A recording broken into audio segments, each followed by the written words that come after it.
Thank you, Mr. Chairman. Unfortunately, I cannot support the two nominees we're voting on today.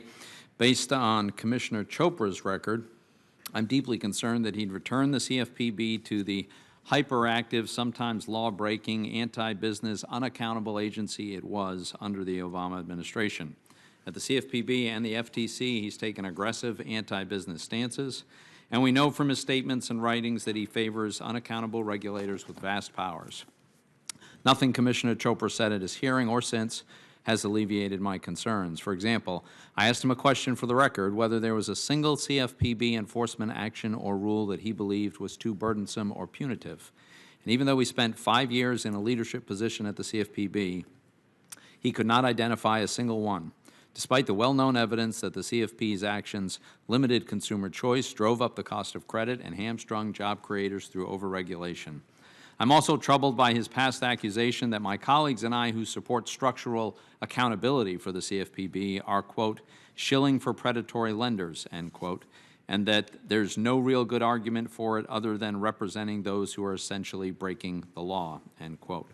When I asked him about this statement at his hearing, he responded in part by continuing to defend the CFPB's unaccountable structure. Similarly, nothing Mr. Gensler said at his hearing or since has alleviated my concerns about him. There's no doubt that Mr. Gensler knows a lot about the securities markets. But based on his record, I'm concerned that he will stray from the SEC's tradition of bipartisanship by using the agency's regulatory powers to advance a liberal social agenda on issues such as climate change, political spending, and racial inequality. Security laws are not the appropriate vehicle to address these social and cultural issues.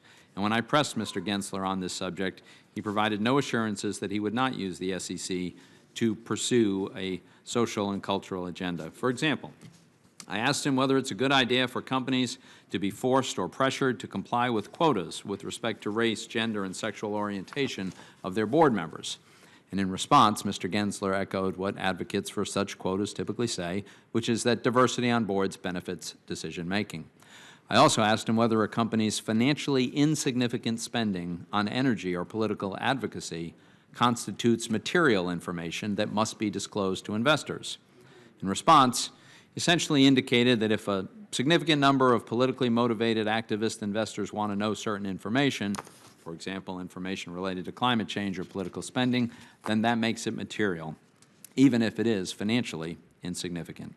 So based on Mr. Gensler's answers to questions from other senators about recent stock market volatility, I'm also concerned that he's sympathetic to the paternalistic push by some to impose regulations that would make investing more expensive and more difficult for retail investors.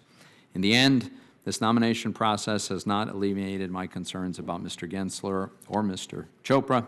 Instead, it has reinforced and heightened those concerns, and as a result, I cannot support their nominations.